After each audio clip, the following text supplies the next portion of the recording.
আমাদের দেশের কিছু সমাজে বর্তমানে জরুরি ভিত্তিক বা বাধ্যতামূলক এমন একটি নিয়ম নির্ধারণ করা হয়েছে যে তাদের গ্রামে বা সমাজে যারাই কুরবানি দেবে তাদেরকে অবশ্যই তাদের অর্জিত কুরবানির গোশত মেপে মেপে সমান ৩ ভাগে বিভক্ত করতে হবে।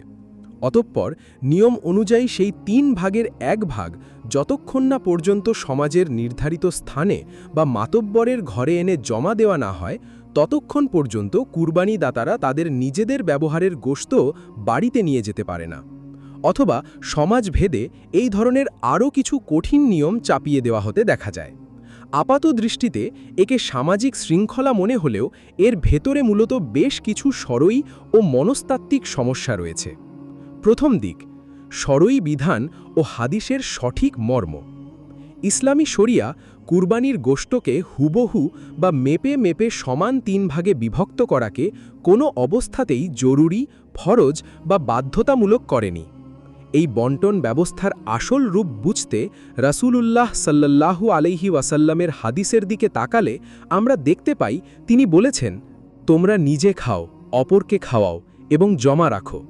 সহিহ বুখারী, অধ্যায় আজাহি, হাদিস নং 5569। এবং অন্য একটি হাদিসে বর্ণিত হয়েছে, তোমরা নিজে খাও, জমা রাখো এবং দান করো। সহিহ মুসলিম, হাদিস নং 1971। এই সহিহ দুগ্ধি হাদিসের মাধ্যমে মূলত কুরবানির গোশতের খাত বা ব্যবহারের ক্ষেত্রগুলো বুঝিয়ে দেওয়া হয়েছে। অর্থাৎ গোশত নিজেরা খাবে, আত্মীয় স্বজন ও প্রতিবেশীদের খাওয়াবে এবং অভাবীদের দান করবে।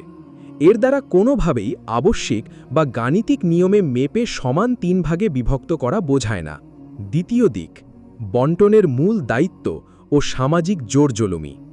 রাসূলুল্লাহ সাল্লাল্লাহু আলাইহি ওয়াসাল্লাম হাদিসে যে অপরকে খাওয়াও বা সাদাকা করো বলে সম্বোধন করেছেন তা সরাসরি প্রত্যেক কুরবানি দাতাকে উদ্দেশ্য করে করা হয়েছে, কোনো সমাজ নেতা বা মাতব্বরদের উদ্দেশ্য করে নয়। তাই কুরবানি দাতা নিজে স্বহস্তে তার কুরবানির গোশত বন্টন করবে, এটাই হাদিসের মূল মর্ম এবং সুন্নাহের অনুসৃত পদ্ধতি।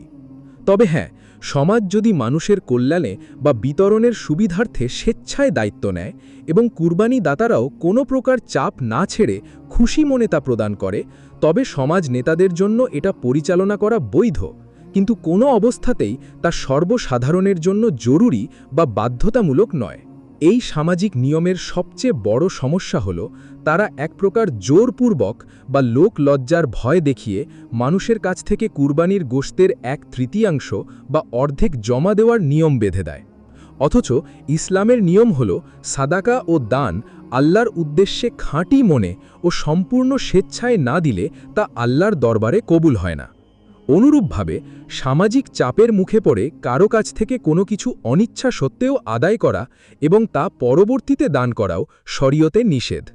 তাই এই জোর জবরদস্তিমূলক নিয়মে সাদাকার মূল প্রাণ অর্থাৎ ইখলাস ও আন্তরিকতা থাকে না, বরং সেখানে প্রাধান্য পায় সামাজিকতার এক অবৈধ মানসিক চাপ ও লোক দেখানো লৌকিকতা।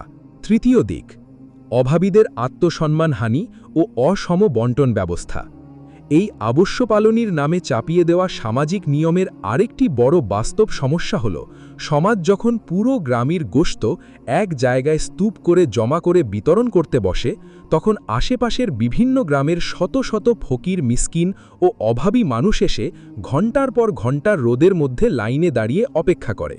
কিন্তু বিশাল মানুষের জমায়েতের কারণে দিন শেষে বন্টন করার সময় দেখা যায় এক একজন অভাবী মানুষের ভাগে আসে মাত্র 200-400 গ্রাম গোশত। ফলে ঈদের মতো একটা খুশির দিনেও তাকে সেই সামান্য গোশতটুকু নিয়ে আবারও ভিক্ষা করার ন্যায় দাঁড়ে দাঁড়ে বা অন্য গ্রামে ঘুরে বেড়াতে হয় 5-10 গ্রাম গোশতের আশায়। অথচ এই কৃত্রিম নিয়মটি বাদ দিয়ে প্রত্যেক গ্রামের কুরবানিদাতা স্বয়ং যদি তার আশেপাশে বসবাস করা পরিচিত অভাবী প্রতিবেশী ও আত্মীয় স্বজনের মধ্য থেকে 2-4 জনকে পর্যাপ্ত পরিমাণে গোশত স্বহস্তে বিতরণ করত এবং একইভাবে গ্রামের অন্য কুরবানিদাতারাও করত, তাহলে সামাজিক শৃঙ্খলাও বজায় থাকত এবং গ্রামের সকল অভাবীর বাসায় সসম্মানে পর্যাপ্ত পরিমাণে গোশত পৌঁছে যেত।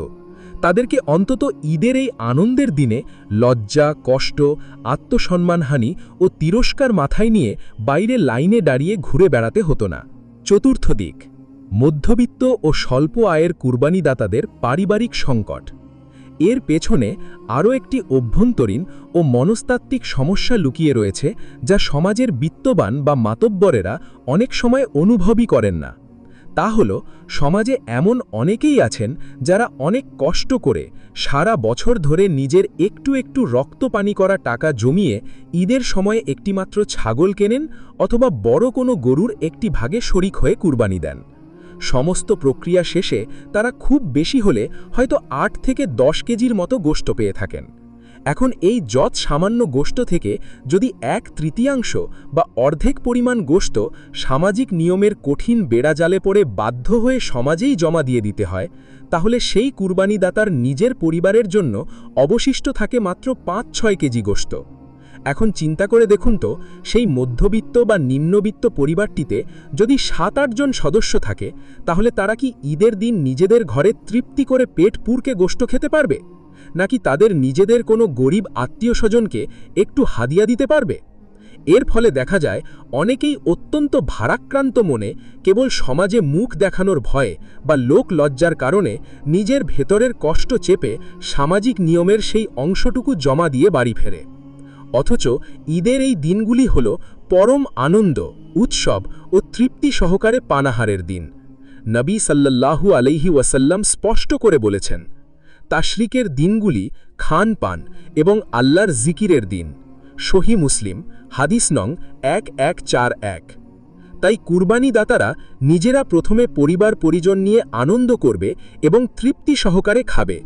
এটাই ঈদুল আজহার অন্যতম প্রধান উদ্দেশ্য। অতঃপর নিজের খুশি মনে অন্যকে হাদিয়া বা দান করবে। বরং সমাজের উচিত ছিল এমন অল্প আয়ের কুরবানিদাতাদের কাছ থেকে জোর করে গোশত আদায় না করে উল্টো বিত্তবানদের অংশ থেকে তাদের ঘরে আরও গোশত হাদিয়া স্বরূপ পৌঁছে দেওয়া।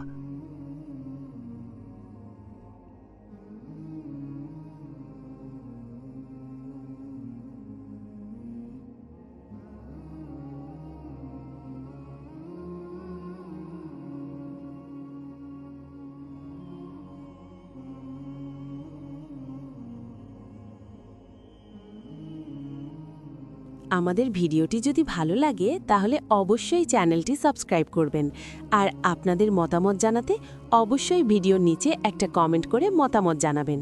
এতে আমাদের ভিডিও বানানোর উৎসাহ বাড়ে। আপনি কোন ধরনের ভিডিও দেখতে চান কমেন্ট করে অবশ্যই জানিয়ে দেবেন।